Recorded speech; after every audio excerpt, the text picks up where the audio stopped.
자, 얼마 전까지 제가 그 트럭 끌고 다니면서 그 야채도 팔고 과일도 팔고 트럭에서 팔진 않았지만 그런 일을 잠깐 했었죠. 그러다가 졸음운전해서 차를 박살내놓고 네. 그 회사에서 빠져나와서 이 갈비뼈를 치료하는 동안 공부나 좀 하면서 준비해보자 해서 보험을 시작했습니다. 네. 영상 올라갈 거 생각하고 지금 말하는 거예요. 어떤 분들은 무슨 목사가 보험이냐 라면서 비판하실지도 모르겠어요. 저도 사실 이것 때문에 참 고민이 많이 있었는데 어쨌든 하나님께서는 저에게 새로운 것을 경험하게 하셨고, 근데 이 경험이 저의 삶을 통해 여러분들에게 제 목회에서 여러분들에게 설교로든 대화 가운데든 어떻게든 잘 녹여나지 않을까 싶습니다. 그 중에 첫 번째가 아마 오늘 이 예화가 되지 않을까 싶어요. 같이 일하는 사람들끼리 점심 식사를 했습니다. 그 중에 한 분이 아주 그 긍정적인, 자기 말로는 MBTI의 첫 글자가 대문자 E의 약 90%를 차지하고 있다라고 하는 엄청난 E의 그 사람이 한 명이 있었어요. 옆에 있으면 저도 모르게 같이 행복해지는 그런 참 대단한 E의 사람입니다. 근데 이분이 모두가 어쩜 그렇게 밝냐라고 칭찬을 할 때 자기 얘기를 꺼내는 거예요. 사실 그분이 암에 걸렸었습니다. 암에 걸렸었어요. 딱 제 나이 때. 그분의 나이로는 거진 한 15년 전쯤이 되는 거예요. 딱 제 나이 때 암에 걸렸으니까. 그 암이 치료를 하려면 요즘은 좀 많은 치료 방법들이 개발이 됐지만 그때 당시에는 좀 센 약물을 써야 했었습니다. 그래서 항암 방사선 그리고 약물 치료를 하게 되면 가장 먼저 우리가 떠올리게 되는 그 부작용이 있잖아요. 머리카락 다 빠지는 거. 네, 그래서 빠지는 것보다 밀어라. 그래서 미용실을 갔답니다. 미용실에 가서 한 번에 싹 밀어버리자니 너무 아까운 거예요. 아니 이렇게 머리를 밀 기회가 또 언제 생기겠나. 그래서 머리를 좀 긴 단발로 잘라봤다가 짧은 단발로 잘라봤다가 이제 이거를 정말 짧은 단발로 잘라봤다가 여기만 이렇게 샥 밀어도 봤다가 스포츠로 머리를 해놔봤다가 점점 짧아지죠. 그러다가 이제 완전히 싹 민 거예요. 근데 싹 밀 때 미용사도 참 신기한 게 여기서부터 이렇게 밀면 되잖아요. 굳이 여기서 가운데로 뿡 뚫어놓은 거예요. 같이 그분이랑 머리 밀러 갔던 그 동생분이, 두 분 다 여잔데 동생분이 촬영을 하면서 나중에 다 낳고 나면 보여줄게 진짜 웃겨라고 하면서 촬영을 했대요. 그 동생도 웃기고 그 본인도 웃기고 미용사도 웃긴 이런 희한한 상황이 된 거예요. 어쨌든 다 밀고 나니까 미용사가 이런 말을 합니다. 야, 두상이 참 예쁘시네요. 두상이 진짜 예쁘네요. 그리고 그 칭찬을 듣고 기분이 좋아져서 집에 갑니다. 자기는 지금 암 그 약물 치료 중인데 집에 갔더니 자기가 아프니까 남편이 설거지를 하고 있더래요. 그래서 딱 가서 자기야 나 머리 밀었는데 미용사가 머리 두상 진짜 예쁘다 한번 봐봐 그런 거예요. 근데 그 남편이 힐끗 보더니 그러네 하고 설거지만 하더래요. 그게 왜 이렇게 야속한지 몰랐대요. 근데 나중에 보니까 그 남편이 그렇게 힐끗 보고 설거지만 하고 있을 때 울고 있었던 거예요. 나도 그 얘기를 듣는데 나도 모르게 눈물이 나는 거예요. 그러니까 그 자리에 있던 사람들이 나를 신기하게 쳐다보는 거죠. 아니 얘가 왜 우나? 이게 상상이 되는 거예요. 저기 있는 저 사람이 그 머리 밀고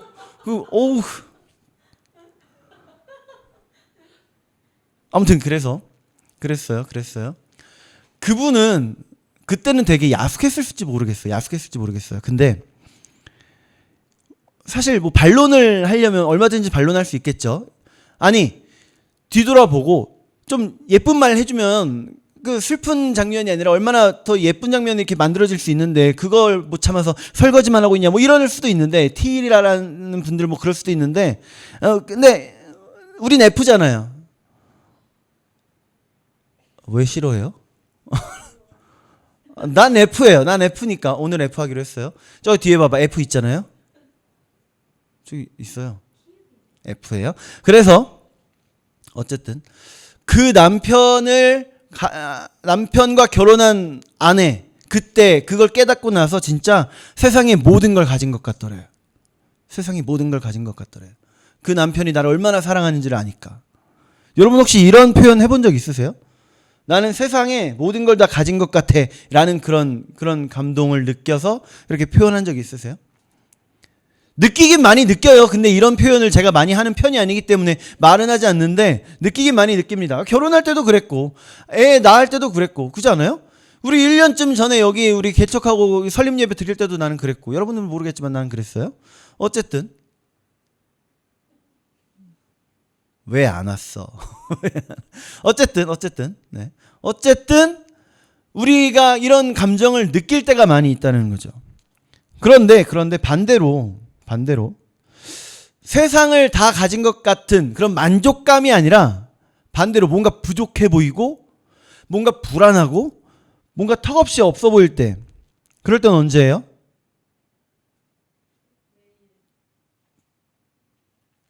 매일이라고는 하지만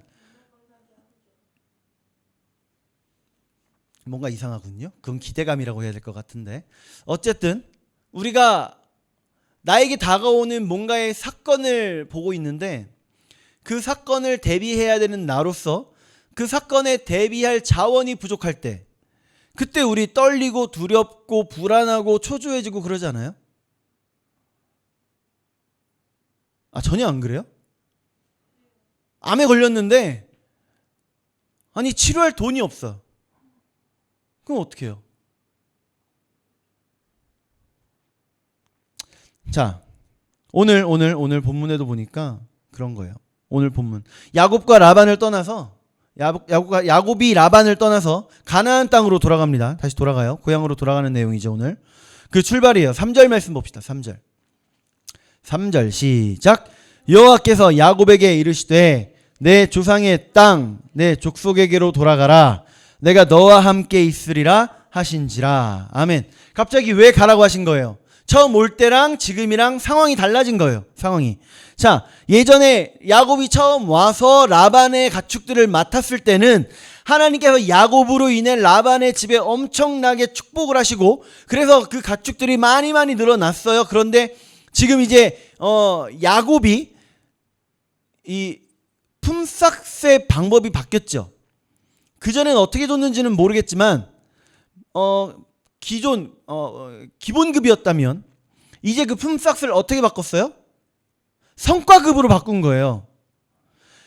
양이 태어나는데 염소가 태어나는데 그중에 돌연변이들을 가져간다라고 하는 그런 성과급으로 바뀌었잖아요. 그러니까 야곱의 양과 염소가 점점 늘어나고 라반의 양과 염소는 어떻게 됐을까요? 왜요? 그대로 혹은 조금씩은 늘어났겠죠. 조금씩은. 그런데 이 아들들의 모습과 라반의 모습을 보니까 자기들의 재산이 그래도 조금씩은 늘어나고 있거나 그대로였음에도 불구하고 야곱의 재산이 늘어나니까 그것 때문에 배가 아픈 거예요. 우리 말씀 한번 봅시다. 2절 말씀 봅시다. 야곱의 사촌들이죠. 자, 시작. 2절. 1절 말고 2절. 1절인가요? 1절이네요. 시작. 야곱이 라반의 아들들이 하는 말을 들은즉 야곱이 우리 아버지의 소유를 다 빼앗고 우리 아버지의 소유로 말미암아 이 모든 재물을 모았다 하는지라. 아니, 지금까지 있었던 일을 못 봤을까요? 라반의 아들들의 나이가 몇 살쯤 됐길래 이렇게 아무것도 모르는 상황일까요? 야곱의 그동안의 수고와 그 성과를 보면 이게 당연하다는 걸 알 텐데 그러지가 않죠. 자, 사촌들만 그런 게 아니라 2절도 봅시다. 2절 시작. 야곱이 라반의 안색을 본즉 자기에게 대하여 전과 같지 아니하더라. 자, 제가 지금 혀 안쪽에 크게 염증 하나가 또 올라와가지고 발음이 잘 안 돼서 그래요. 이해해 주세요. 어떤 사람이 회사에 출근을 하는데 회사 앞에 고급 승용차가 딱 한 대가 있는 거예요. 못 보던 승용차가. 그래서 이야 신기하다 대단하다 하면서 쳐다보고 구경하고 나서 출근을 마저 했대요. 그리고 나서 딱 자리에 앉아서 옆에 있는 사람에게 물어봤더니 그 차 우리 사장님 새로 뽑은 차야 라는 말을 듣게 돼요. 그래서 이제 사장님께 결제 서류를 들고 가면서 사장님께 이야기를 합니다. 아니 사장님 새로 차 뽑으셨던데요? 이번에 돈 많이 벌어서 새 차 하나 뽑았어. 사장님 어떻게 하면 그렇게 돈을 많이 벌 수 있죠? 라고 물어봐요. 그래서 사장님이 너무나도 우리가 뻔히 알고 있는 그 얘기를 합니다. 남들보다 일찍 일어나서 일찍 출근하고 남들보다 좀 더 늦게 퇴근해. 그럼 어떻게 될까요? 그렇게 열심히 일하면 그것도 있지만 내가 좋은 차를 또 한 대 뽑을 거야.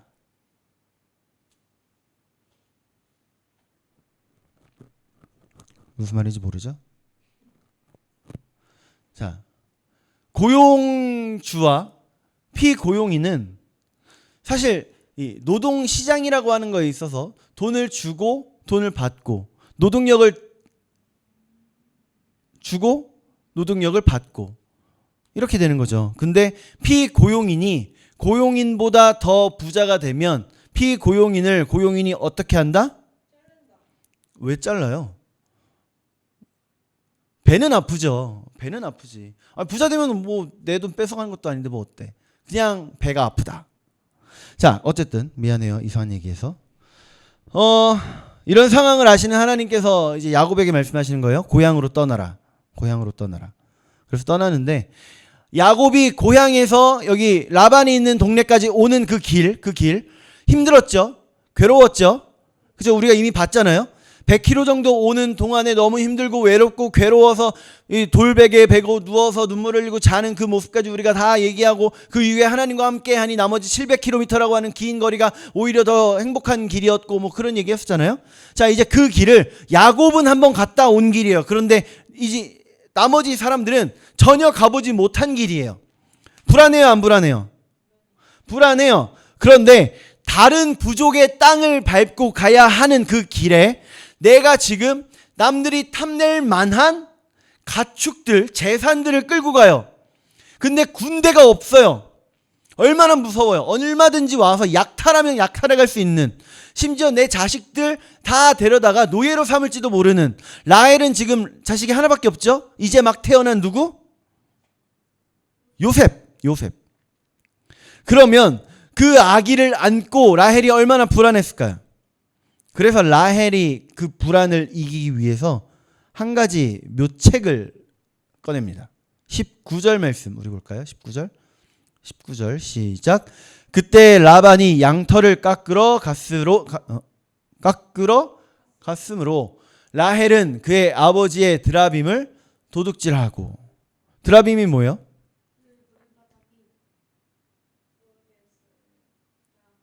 드라빔은 우상이에요. 우상. 가정신.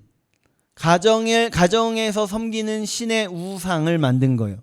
크게는 사람 모양보다 더 큰 것도 있고 사람만한 것도 있고 아주 작은 것도 있습니다. 아마 라반의 집에는 여러 드라빔이 있었던 것으로 보여요. 다른 성경에서는 드라빔들이라고도 하는 걸 보니까 어쨌든 이 드라빔을 라헬이 도둑질합니다. 훔쳐가요. 왜요?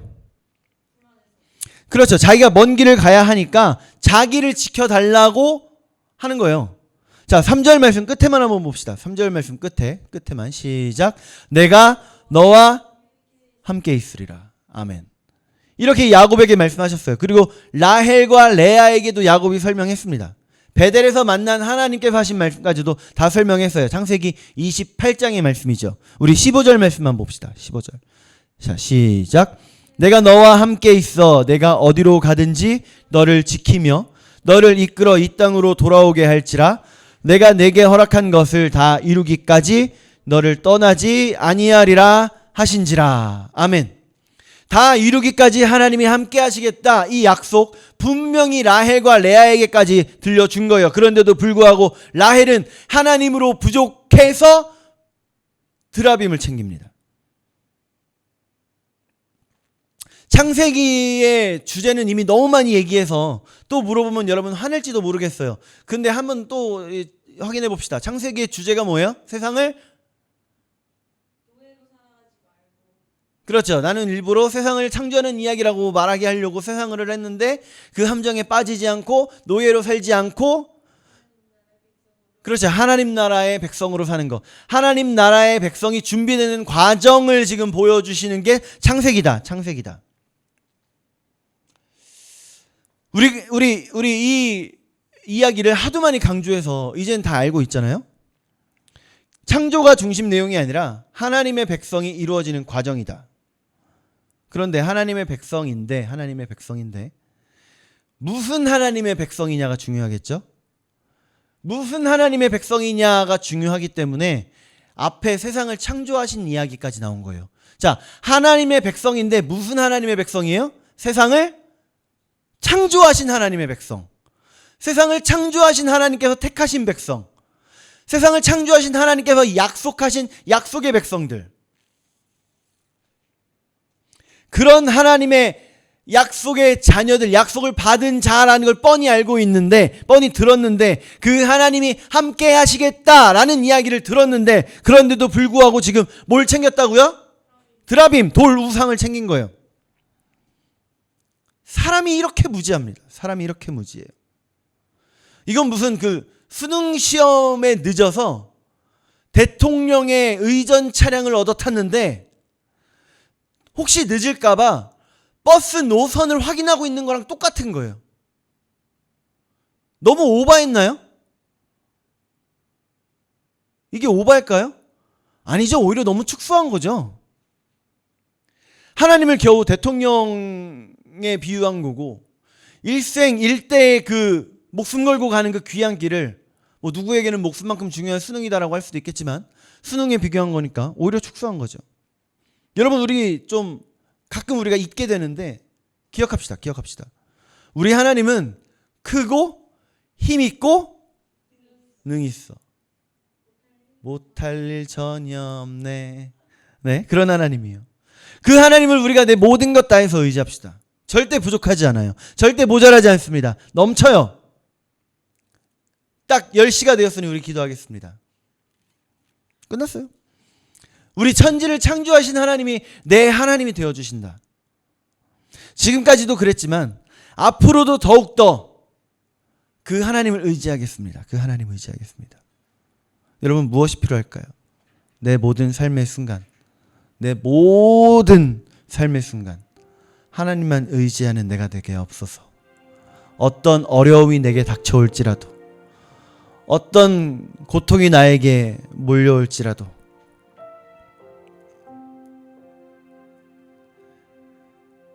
그래도 주님, 나는 주님만 바라보겠습니다. 주님 한 분만으로 내가 만족합니다. 주님으로 내가 만족합니다. 나를 위해 십자가 지신 나의 주님, 나를 위해 그 아들까지 내어주신 나의 하나님, 그 하나님으로 내가 만족합니다. 지금까지처럼 언제나 나와 함께하여 주시옵소서. 지금까지처럼 내가 하나님으로 인해 만족하겠습니다. 하나님, 나와 함께하여 주옵소서. 우리 함께 한 번 더 주여 크게 부르고 기도합시다. 주여!